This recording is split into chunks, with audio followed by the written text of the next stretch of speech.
आपण पाहत आहात कराड टुडे न्यूज।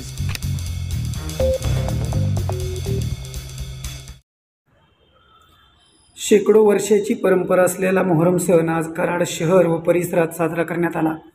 शहर व परिसरात प्रतिष्ठापना करण्यात आलेले ताबूत म्हणजे कराडच्या ख्वाजा किजर दर्ग्याजवळ आणण्यात आले होते। या ठिकाणी दर्शन भेटी घेतल्यानंतर हजारो मुस्लिम बांधवांच्या सहभागाने भव्य मिरवणूक काढण्यात आली। ही मिरवणूक टाउन हॉलपासून भाजी मंडई, ज्योतिबा मंदिर, कन्याशाळा, चावडी चौक व मेन रोडने काढण्यात आली। या मिरवणुकीत कराड शहर व परिसरातील शेकडो मुस्लिम बांधव सहभागी झाले होते। आपण पाहू शकता कराड टुडे न्यूजच्या माध्यमातून या मिरवणुकीची ही दृश्य आहेत।